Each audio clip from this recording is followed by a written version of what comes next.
സ്നേഹവന്ദനങ്ങൾ. പ്രിയമുള്ളവരെ, പാഠഭേദത്തിൻ്റെ ഒരു പുതിയ പാഠത്തിലേക്ക് എല്ലാ മാന്യപ്രേക്ഷകരെയും സ്വാഗതം ചെയ്യുകയാണ്.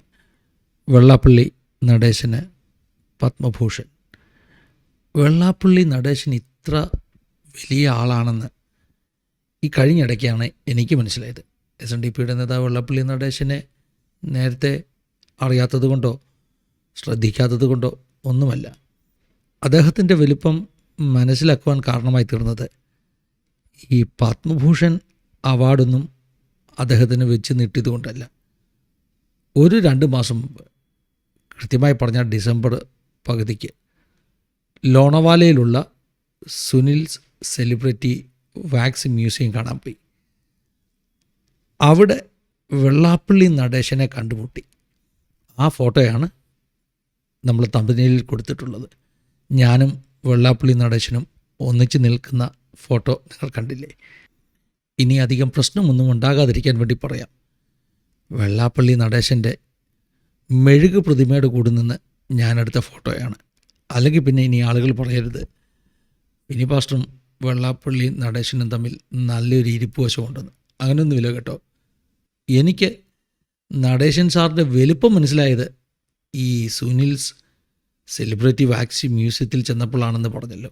അതായത് ഈ ലോണവാലയുള്ള വാക്സ് മ്യൂസിയത്തിൻ്റെ അകത്തേക്ക് കയറി ചെല്ലുമ്പോൾ ആദ്യം തന്നെ കാണുന്ന ചില മെഴുക് പ്രതിമകൾ, അത് കെ കരുണാകരൻ്റെയും വെള്ളാപ്പള്ളി നടേശൻ്റെയും ഒക്കെയാണ്. എന്നെ ഭയങ്കരമായിട്ട് അത്ഭുതപ്പെടുത്തി. കാരണം മഹാരാഷ്ട്രയിൽ വെച്ചിരിക്കുന്ന ഒരു വാക്സ് മ്യൂസിയത്തിൻ്റെ അകത്ത് എങ്ങനെയാണ് നടേശൻ സാറ് പ്രവേശന മാർഗത്തിൽ തന്നെ നിന്ന് ആളുകളെ സ്വീകരിക്കുന്നത്? മഹാരാഷ്ട്രയിലെ വാക്സ് മ്യൂസിയത്തിൽ പോലും ഇത്ര മുമ്പിൽ നിൽക്കത്തക്കവണ്ണം വലിയ ആളാണോ വെള്ളാപ്പള്ളി നടേശൻ എന്ന ചോദ്യവും അത്ഭുതവുമാണ് എനിക്ക് തോന്നിയത്. ഞാൻ പറഞ്ഞല്ലോ, കെ കരുണാകരനും പിന്നെ നമ്മുടെ ചിറ്റിലപ്പള്ളി സാറും ഒക്കെ മ്യൂസിയത്തിനകത്ത് മെഴുകു പ്രതിമകളായി നിൽപ്പുണ്ട്. പല കേരള നേതാക്കന്മാരും നിൽപ്പുണ്ട്. പക്ഷേ എന്നെ അത്ഭുതപ്പെടുത്തിയത് അവരെക്കാട്ടിലൊക്കെ മുൻപിൽ മഹാരാഷ്ട്രക്കാരാകുന്ന പല മഹാരാഷ്ട്ര മണ്ണിൻ്റെ മക്കളുടെ പ്രതിമകളും അങ്ങ് അകത്തെ അറകൾക്ക് അകത്താണ്. പക്ഷേ ഇതാ വെള്ളാപ്പള്ളി നടേശൻ പ്രവേശന കവാടം കേടിച്ചില്ലെന്ന ഭാഗത്ത് തന്നെ നിൽക്കുന്നു. ഇതെന്തൊരു അത്ഭുതം, ഇതെന്തൊരു മറിമായം! ഇത്ര വലിയ ആളാണോ? മഹാരാഷ്ട്രയിൽ പോലും അംഗീകരിക്കപ്പെട്ട ആളാണോ വെള്ളാപ്പള്ളി നടേശൻ എന്ന ചോദ്യം? അതിൻ്റെ ഉത്തരം ഞാൻ അവസാനമായിട്ട് പറയാം. വാക്സ് മ്യൂസിയത്തിലെ കുറേ മെഴുകു പ്രതിമകൾ കൂടെ കാണിക്കാം. എന്നാൽ അതിനു മുമ്പ് ഇപ്പോൾ കിട്ടിയ പത്മഭൂഷണെക്കുറിച്ച് 2 വാക്കുകൾ പാഠഭേദത്തിലൂടെ പറയണമെന്ന് തോന്നുന്നു. പത്മഭൂഷൺ വെള്ളാപ്പള്ളി നടേശന് വെച്ച് നീട്ടിയതിനെക്കുറിച്ച് നമുക്കങ്ങനെ അഭിപ്രായമൊന്നുമില്ല. കാരണം വളരെ ഉത്തരവാദിത്തപ്പെട്ട ഒരു സമിതിയൊക്കെയല്ലേ ഇത്തരം അവാർഡുകൾ കൊടുക്കുന്നതും അതിനാളുകളെ തിരഞ്ഞെടുക്കുന്നതും. അതുകൊണ്ട് അദ്ദേഹത്തിന് കിട്ടിയത് ശരിയാണെന്നോ തെറ്റാണെന്നോ, പണ്ട് തന്നെ ഈ പറഞ്ഞ വെള്ളാപ്പള്ളി നടേശൻ അത്തരത്തിലുള്ള അവാർഡുകളിലൊന്നും വലിയ വിശ്വാസമില്ലെന്നൊക്കെ ഇപ്പോൾ ദോഷൈക ദൃക്കുകൾ പറയുന്നതിനെക്കുറിച്ചൊന്നും എനിക്ക് അഭിപ്രായമില്ല. ആ ഭാഗത്തേക്ക് ഞാൻ പോകുന്നതേ ഇല്ല. പക്ഷേ അവാർഡുകളെക്കുറിച്ച് പറയാനാണ് ആഗ്രഹിക്കുന്നത്. അവാർഡുകളെക്കുറിച്ച് പറയുമ്പോൾ ചില അവാർഡ് വളരെ ചെറുതായിരിക്കാം, പക്ഷെ കിട്ടിയ ആളിൻ്റെ വലിപ്പം കൊണ്ട് വലുതായി തീർന്ന അവാർഡുകളുണ്ട്. മറ്റ് ചില അവാർഡുകൾ അവാർഡ് ഭയങ്കര വലിപ്പമാണ്, അതുകൊണ്ട് തന്നെ കിട്ടുന്ന ചെറിയ ആളുകളും പിന്നീട് ലോകപ്രശസ്തരാകുവാൻ കാരണമായിത്തീരും. അത്തരത്തിലുള്ള 2 അവാർഡുകൾ, അതിലൊന്നാണ് നോബൽ പ്രൈസ്. നമുക്കറിയാമല്ലോ, പ്രസിഡൻറ്റ് ട്രംപ് പോലും കിട്ടാൻ കൊതിച്ച അവാർഡാണ് നോബൽ പ്രൈസ്. കിട്ടിയില്ല. എന്നാൽ നോബൽ പ്രൈസ് ഒരാൾക്ക് കിട്ടിക്കഴിഞ്ഞാൽ ആ ആളിൻ്റെ ഖ്യാതി പിന്നെ ലോകം മുഴുവൻ എത്തുകയാണ്. അവാർഡിൻ്റെ വലിപ്പം കൊണ്ട് ചെറിയ ആളുകളെയും വലുതാക്കുന്ന ഒരു അവാർഡാണ് ഈ പറഞ്ഞ നോബൽ പ്രൈസ്. നോബൽ പ്രൈസ് കിട്ടാത്ത വലിയ ആളുകളുണ്ട് കേട്ടോ. അതിലൊരാളാണ് നമ്മുടെ രാഷ്ട്രപിതാവാകുന്ന മഹാത്മാഗാന്ധി. വെള്ളാപ്പള്ളി നടേശൻ സാറിന് ഈ പറഞ്ഞ പത്മഭൂഷൺ കിട്ടിയെന്ന് കേട്ടപ്പോൾ എൻ്റെ കുഞ്ഞു മനസ്സിൽ ഒരു ചിന്ത, നമ്മുടെ ഗാന്ധിജിക്ക് എന്തൊക്കെ അവാർഡ് കിട്ടിയിട്ടുണ്ടാകാം.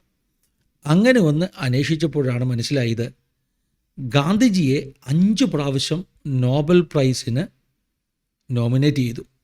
5 പ്രാവശ്യവും നമ്മുടെ സായിപ്പുമാർ അല്ലെങ്കിൽ നോബൽ പ്രൈസ് സമിതി ഗാന്ധിജിക്ക് നോബൽ പ്രൈസ് നിഷേധിച്ചു. അദ്ദേഹത്തിൻ്റെ പേരിൽ ചെന്ന നോമിനേഷൻ തള്ളിക്കളഞ്ഞു. വലിയ കൊടും ക്രൂരതയല്ലേ. നോബൽ പ്രൈസ് സമിതി പറഞ്ഞത് എന്താണെന്നറിയാമോ? അതിനവർക്ക് ന്യായമുണ്ട്. അവർ പറഞ്ഞില്ല, ഇന്ത്യക്കാരനായതുകൊണ്ട് വെള്ളക്കാർക്കെതിരെ പൊരുതുന്നത് കൊണ്ട് ഞങ്ങൾ നോബൽ പ്രൈസ് കൊടുക്കുകയില്ല എന്നൊന്നുമല്ല പറഞ്ഞത്. അവരൊരു ന്യായം കണ്ടെത്തി. അതായത് ഗാന്ധിജി പ്രത്യേകിച്ചും 1947 ശേഷം അദ്ദേഹത്തിന് കിട്ടിയ നോമിനേഷനിൽ അദ്ദേഹത്തിനെതിരെ അദ്ദേഹത്തിൻ്റെ നോബൽ പ്രൈസ് 1947 പ്രത്യേകിച്ചും ഇന്ത്യയുടെ സ്വാതന്ത്ര്യമൊക്കെ കിട്ടിയ ഘട്ടത്തിൽ അദ്ദേഹത്തിൻ്റെ നോമിനേഷൻ വന്നപ്പോൾ അത് തള്ളിക്കളയാൻ കാരണമായിട്ട് പറഞ്ഞത്, ഗാന്ധിജി ഇന്ത്യ പാകിസ്ഥാൻ വിഭജനമുണ്ടാകുമ്പോൾ പക്ഷപാതപരമായിട്ടാണ് പെരുമാറിയത്. അതായത് രണ്ടുപേരോടും ഒരേ വിധത്തിലല്ല ഗാന്ധിജിയുടെ സമീപനം അന്ന് ഉണ്ടായിരുന്നത്. എന്നാൽ നമ്മൾ ഇന്ത്യക്കാർ, ചരിത്രകാരന്മാർ ഒക്കെ പറയുന്നത് ഗാന്ധിയുടെ ഉള്ളു കീഴുകയായിരുന്നു ഇന്ത്യയും പാകിസ്ഥാനും രണ്ടായും മുറിഞ്ഞപ്പോൾ എന്നൊക്കെയാണ്. പക്ഷേ അത് സായിപ്പിന് മനസ്സിലായില്ല. സായിപ്പ് പറഞ്ഞു, ഗാന്ധിജി പക്ഷപാതപരമായി പെരുമാറിയതുകൊണ്ട് ഗാന്ധിജിക്ക് നോബൽ പ്രൈസ് കൊടുക്കുവാൻ പറ്റുകയില്ല. അത്രയധികം ഈ പറഞ്ഞ കണക്കുകളൊക്കെ എടുത്തിട്ടാണ് ഓരോ അവാർഡും കൊടുക്കുന്നത്. അതായത് വെറുതെ പിടിച്ച ആർക്കും അവാർഡൊന്നും കൊടുക്കത്തില്ല. മഹാത്മാഗാന്ധിക്ക് നോബൽ പ്രൈസ് നിഷേധിക്കപ്പെട്ടു എന്ന് പറഞ്ഞപ്പോൾ എനിക്ക് വലിയ അത്ഭുതമാണ് തോന്നുന്നത്. മഹാത്മാഗാന്ധിയെപ്പോലും നോബൽ പ്രൈസ് സമിതി തള്ളിക്കളയാൻ കുറ്റം കണ്ടുപിടിച്ചെന്ന് പറഞ്ഞപ്പോൾ 1948 പിന്നെയും ഇദ്ദേഹത്തിന് വേണ്ടി നോമിനേഷൻ വന്നു. അന്ന് നോബൽ പ്രൈസ് സമിതി അവർ പറഞ്ഞു, മരിച്ച ശേഷം ഒരാൾക്ക് നോബൽ പ്രൈസ് കൊടുക്കാൻ പറ്റത്തില്ല, അങ്ങനെ ഒരു പരിചയമില്ല. എന്താ പ്രശ്നം എന്നറിയോ? നോബൽ പ്രൈസിന് ഒരു വലിയ പ്രശ്നമുണ്ട്. ഒരു ഭീമൻ തുകയാണ് പ്രൈസായിട്ട് കൊടുക്കുന്നത്. ഈ മരിച്ച ഗാന്ധിക്ക് ഇത്ര ഭീമൻ തുക കൊടുത്താൽ ഈ പണം ആർക്ക് കിട്ടണം എന്നുള്ളതിനെക്കുറിച്ച് ഒരവകാശ തർക്കവും ഒരു അടിപിടിയും ഒക്കെയായി വിവാദമാകുമെന്നുള്ള ഭയം കൊണ്ട് മഹാത്മാഗാന്ധിക്ക് 48 നോബൽ പ്രൈസ് നിഷേധിക്കപ്പെട്ടു. 5 പ്രാവശ്യം നോമിനേഷൻ കിട്ടിയിട്ട് നോബൽ പ്രൈസ് നിഷേധിക്കപ്പെട്ട ആളാണ് മഹാത്മാഗാന്ധി. ഒരുപക്ഷെ ഇന്ത്യയിൽ നിന്ന് നോബൽ പ്രൈസ് കിട്ടുവാൻ ഏറ്റവും യോഗ്യനായ വ്യക്തിയായിരുന്നു മഹാത്മാഗാന്ധി എന്നുള്ളതിൻ്റെ തർക്കമൊന്നും ഇല്ല. ഇനിയും ഇന്ത്യ സ്വതന്ത്രമായി കഴിഞ്ഞ ശേഷം ഇന്ത്യയിൽ ഈ പറഞ്ഞ പത്മ അവാർഡുകൾ, ഭാരത അവാർഡുകൾ ഒക്കെ വന്ന ശേഷം ആരോ പ്രശ്നമുണ്ടാക്കി മഹാത്മാഗാന്ധിക്ക് നോബൽ പ്രൈസോ കിട്ടിയില്ല. നമ്മൾ അദ്ദേഹത്തിന് ഒരു ഭാരതരത്നം കൊടുക്കണം. ശരിക്കും ഭാരതത്തിൻ്റെ രത്നമല്ലേ മഹാത്മാഗാന്ധി? പക്ഷെ കൊടുത്തില്ല. സുപ്രീം കോടതിയിൽ വരെ കേസായെന്ന എൻ്റെ അറിവ്. ഭാരതരത്ന മഹാത്മാഗാന്ധിക്ക് കൊടുക്കണമെന്ന് പറഞ്ഞ് അന്ന് കൊടുക്കാതിരിക്കാൻ പറഞ്ഞ ന്യായം, മഹാത്മാഗാന്ധി ഇന്ത്യയുടെ രാഷ്ട്രപിതാവാണ്. ഈ അവാർഡുകളെക്കാൾ ഒക്കെ വലുതാണ് മഹാത്മാഗാന്ധി. മഹാത്മാഗാന്ധി എന്ന വ്യക്തിത്വത്തിൻ്റെ മുമ്പിൽ ഭാരതരത്ന വളരെ ചെറിയ ഒരു അവാർഡാണ്. അങ്ങനൊരു ചെറിയ അവാർഡ് വലിയ ഗാന്ധിക്ക് കൊടുക്കുന്നത് ന്യായമല്ല. അത് ഗാന്ധിയെ അപമാനിക്കലാകും എന്ന ന്യായമാണ് ഈ പറഞ്ഞ സുപ്രീം കോടതിയിൽ പോലും ഈ കേസ് ചർച്ച ചെയ്യപ്പെട്ടപ്പോൾ വന്നത്.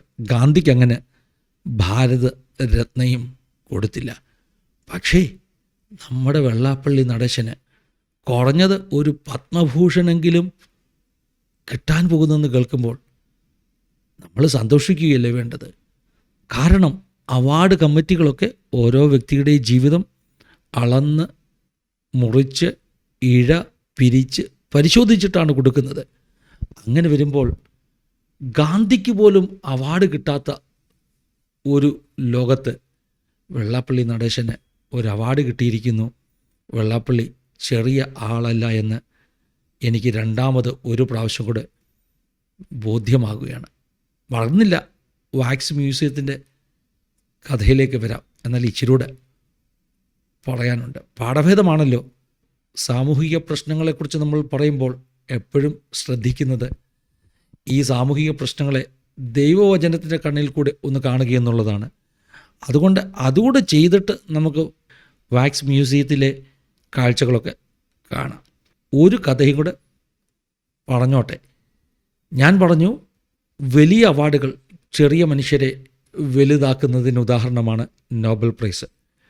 പക്ഷേ വലിയ മനുഷ്യർ പേരുണ്ടാക്കി കൊടുത്ത ഒരു അവാർഡുണ്ട്. അവാർഡ് ചെറുത്, പക്ഷെ കിട്ടിയതൊക്കെ വലിയ മനുഷ്യർക്കായതുകൊണ്ട് അവാർഡിൻ്റെ പേര് അങ്ങ് വളർന്ന് വലുതായി. ആ അവാർഡിൻ്റെ പേരാണ് റമൺ മഗ്സസെ അവാർഡ്. ഫിലിപ്പീൻസിൻ്റെ പ്രസിഡൻറ്റിൻ്റെ പേരിൽ, പഴയ പ്രസിഡൻറ്റിൻ്റെ പേരിൽ തുടങ്ങിയ അവാർഡാണ്. ഈ അവാർഡ് ഇപ്പോൾ ലോകത്തിലെ വലിയ അവാർഡുകളുടെ കൂട്ടത്തിൽ ഒന്നായിട്ടാണ് അറിയപ്പെടുന്നത്. കഴിഞ്ഞിടയ്ക്ക് നമ്മുടെ ഇന്ത്യൻ മാധ്യമ പ്രവർത്തകൻ രവീഷ് കുമാറിനും ഈ അവാർഡ് കിട്ടി. നിർഭയമുള്ള മാധ്യമ പ്രവർത്തനത്തിന്, അതായത് അഭിപ്രായ സ്വാതന്ത്ര്യം, പത്രസ്വാതന്ത്ര്യം, ഇത്തരം വിഷയങ്ങളിൽ ഈ രവീഷ് കുമാർ കാണിക്കുന്ന തൻ്റെ ഇടത്തിനാണ് അവാർഡ്. ഇവിടെ നമുക്ക് ചിരി വരുന്ന കാര്യം, ഈ രമൺ മഗ്സാസെ എന്ന് പറയുന്ന പഴയ ഫിലിപ്പീൻസ് പ്രസിഡൻറ്റ്, അദ്ദേഹം ഭരിച്ചുകൊണ്ടിരുന്നപ്പോൾ ഒരു ഏകാധിപതിയെ പോലെയാണ് പ്രവർത്തിച്ചതെന്നും അദ്ദേഹത്തിനെതിരെയുള്ള ഒരു വിമർശനവും സഹിക്കാൻ പറ്റാത്ത പുള്ളിയായിരുന്നെന്നും അങ്ങനെ എന്തെങ്കിലും വിമർശനമുണ്ടായാൽ അവരെ പാഠം പഠിപ്പിക്കാൻ മിടുക്കനായിരുന്നെന്നും അതുകൊണ്ട് തന്നെ അദ്ദേഹത്തിൻ്റെ ഭരണകാലത്ത് ആളുകൾ പേടിച്ച കഴിഞ്ഞതെന്നും ഒക്കെ ഉള്ളത് ഒരു സത്യം. പക്ഷേ ഇപ്പോൾ പത്രസ്വാതന്ത്ര്യവും മനുഷ്യാവകാശവും ഇങ്ങനെയുള്ള സാമൂഹിക പ്രവർത്തനങ്ങൾ ചെയ്യുന്ന ആളുകൾക്ക് ഈ രമൺ മഗ്സാസെ അവാർഡ് കൊടുത്ത് അത്തരത്തിലുള്ള വലിയ ആളുകൾ ഈ പറഞ്ഞ മഗ്സാസെ അവാർഡ് വാങ്ങിച്ചു കഴിഞ്ഞപ്പോൾ മഗ്സാസെ അവാർഡിൻ്റെ പിന്നിലുള്ള പ്രസിഡൻറ്റിൻ്റെ ഇത്തരം തിന്മകൾ ആളുകൾ മറന്നു. ഇപ്പോൾ ആളുകളുടെ ചിന്ത, ഈ രമൺ മഗ്സാസെ എന്ന് പറയുന്ന വ്യക്തി ഈ മഹാത്മാഗാന്ധിയെപ്പോലെയൊക്കെ മനുഷ്യന് വേണ്ടി, മനുഷ്യാവകാശത്തിന് വേണ്ടി ഒക്കെ പോരാടിയ ഒരു വ്യക്തിയാണെന്ന് ആളുകളുടെ തോന്നൽ. അതായത് വലിയ ആളുകൾക്ക് അവാർഡ് കൊടുത്ത് ഈ രമൺ മഗ്സാസെ എന്ന് പറയുന്ന വ്യക്തിയെ ചരിത്രത്തിന് മുമ്പിൽ മഹാത്മാവായി ചിത്രീകരിക്കുവാൻ കഴിയുന്നു. അപ്പോൾ അവാർഡ് വലുതാക്കിയ ആളുകളുമുണ്ട്, അവാർഡ് വലിയവർക്ക് കൊടുത്ത് വലുതായ അവാർഡുമുണ്ട്. ഇനി നമ്മുടെ വെള്ളാപ്പള്ളിക്ക് കിട്ടിയത് അങ്ങനെയൊന്നുമുള്ള അവാർഡൊന്നുമല്ല, അത് ഇന്ത്യ സർക്കാർ കൊടുക്കുന്ന അവാർഡാണ്. അതിന് വാല്യൂ ഉണ്ടെന്നുള്ള കാര്യത്തിൽ യാതൊരു സംശയവുമില്ല. അവാർഡുകളെക്കുറിച്ചാണല്ലോ പറഞ്ഞു വരുന്നത്. ഈ പൗലോസ് അപ്പോസ്തലൻ പറഞ്ഞിട്ടുണ്ട്, ഈ ലോകത്തിലെ മനുഷ്യർ അവർ ഓട്ടക്കളത്തിൽ ഓടുന്നത്, അവർ മത്സരിക്കുന്നത് വാടുന്ന കിരീടം പ്രാപിക്കാൻ വേണ്ടിയാണ്. അതായത് അന്നത്തെ കാലത്തെ പുരാതന ഒളിമ്പിക്സിൻ്റെ ഒക്കെ ചിത്രം മനസ്സിൽ വെച്ചുകൊണ്ട് പൗലോസ് എഴുതി, ആ ഓട്ടക്കാർ, ആ കായിക താരങ്ങൾ അവരൊക്കെ അധ്വാനിക്കുന്നത് നിലനിൽക്കാത്ത വാടുന്ന കിരീടം പ്രാപിക്കാനാണ്. പക്ഷേ നമ്മൾ അതിലും വലിയ വാടാത്ത കിരീടം പ്രാപിപ്പാൻ ഓടുന്നവരാണ്. ഈ ഭൂമിയിൽ കിട്ടുന്ന ഏറ്റവും വലിയ സമ്മാനം പോലും അത് കായിക താരങ്ങൾക്ക് കിട്ടുന്ന മെഡലുകളാകട്ടെ, ഇത്തരത്തിൽ കിട്ടുന്ന പത്മശ്രീയോ പത്മഭൂഷണോ ഭാരതരത്നയോ നോബൽ പ്രൈസോ റമൺ മഗ്സാസെ അവാർഡോ എന്തുമാകട്ടെ, ഇതൊക്കെ നമ്മളെ സംബന്ധിച്ചിടത്തോളം വാടുന്ന കിരീടങ്ങളാണ്. ഇതിലൊക്കെ വലുതായ ഒരു വാടാത്ത കിരീടവും ഒരു ബഹുമതിയും ഒരു പ്രശംസാപത്രവുമൊക്കെ ദൈവസന്നിധിയിൽ നിന്ന് നമുക്ക് കിട്ടും എന്ന ഒരു പ്രത്യാശയോടെയാണ് നമ്മുടെ ജീവിതം. ഒരു കാര്യം ഉറപ്പാക്കിക്കോ, ഇവിടുത്തെ പല അവാർഡുകളും ഗാന്ധിക്ക് നിഷേധിക്കപ്പെട്ടതുപോലെ നിഷേധിക്കപ്പെടാൻ സാധ്യതയുണ്ട്. ഇവിടുത്തെ പല അവാർഡുകളും ഈ പറഞ്ഞതുപോലെ അവാർഡ് സമിതിയുടെ ശുപാർശ കൊണ്ട് അർഹതയില്ലാത്തവർക്കും കിട്ടാൻ സാധ്യതയുണ്ട്. പക്ഷേ സ്വർഗത്തിൽ നിന്ന്, ദൈവത്തിൽ നിന്ന് കിട്ടുന്ന പ്രശംസാപത്രത്തിന്, അവാർഡിന്, സമ്മാനത്തിന് അത്തരത്തിലുള്ള ഒരു വീഴ്ചകളും ഉണ്ടാകുകയില്ല. അർഹതയുള്ളവർക്ക്, വിശുദ്ധ വേദപുസ്തകം പഠിപ്പിക്കുന്ന പാഠങ്ങൾ പഠിച്ച് ജീവിക്കുന്നവർക്ക്, അവർക്ക് മാത്രമേ അതിൻ്റെ അവകാശിയാകാൻ കഴിയുകയുള്ളൂ എന്ന് പറഞ്ഞ് അവാർഡ് കഥ അവിടെ നിർത്തുകയാണ്. ഇനിയും വാക്സ് മ്യൂസിയത്തിലേക്ക് മടങ്ങി വരാം. എന്തുകൊണ്ടാണ് വെള്ളാപ്പള്ളി നടേശൻ പ്രവേശന ദ്വാരത്തിൽ തന്നെ, കെ കരുണാകരൻ അങ്ങനെയുള്ളവർ ഈ വാക്സ് മ്യൂസിയത്തിൻ്റെ എൻട്രൻസ് ഗേറ്റ് കഴിഞ്ഞ് ചെല്ലുമ്പോൾ തന്നെ ആദ്യം കാണുന്ന മെഴുക് പ്രതിമകളുടെ കൂട്ടത്തിൽ നിൽക്കാൻ കാരണം? ഇത്ര അവരൊക്കെ ബഹുമാനിക്കപ്പെടുവാൻ മഹാരാഷ്ട്രയിലെ വാക്സ് മ്യൂസിയത്തിൽ നമ്മുടെ നേതാക്കന്മാർ ആദരിക്കപ്പെടാൻ കാരണമെന്താ? ഈ വാക്സ് മ്യൂസിയം ഒരു മലയാളിയുടേതാണ്. അതായത് സുനിൽ കണ്ടല്ലൂർ എന്ന് പറയുന്ന, എൻ്റെ അറിവ് ശരിയാണെങ്കിൽ നമ്മുടെ ആലപ്പുഴക്കാരൻ ഒരു മലയാളിയുടെ ആണ് ഈ വാക്സ് മ്യൂസിയം. അതാണ് സുനിൽ സെലിബ്രിറ്റി വാക്സ് മ്യൂസിയം എന്ന് അറിയപ്പെടുന്നത്. വാക്സ് മ്യൂസിയം മലയാളിയുടേതാണെന്ന് മനസ്സിലായപ്പോഴാണ് എനിക്ക് വെള്ളാപ്പള്ളി നടേശൻ എങ്ങനെയാണ് അതിനകത്ത് വന്നത് എന്ന് ഏകദേശം ഒരു ഐഡിയ കിട്ടിയത്.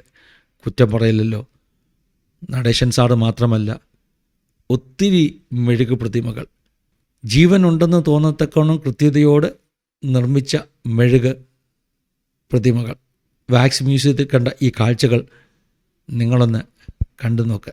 നമ്മുടെ മലയാളി സുനിൽ കണ്ടല്ലൂരിൻ്റെ കലാസൃഷ്ടികളാണ്, പ്രതിമകളാണ്. അത്ഭുത പ്രതിഭാസം തന്നെയല്ലേ ഈ സുനിൽ. മലയാളിയാടാ എന്ന് അഭിമാനത്തോടെ നമുക്ക് പറയാൻ പറ്റും. കാഴ്ചകൾ നിങ്ങൾ തുടർന്നും കാണുക.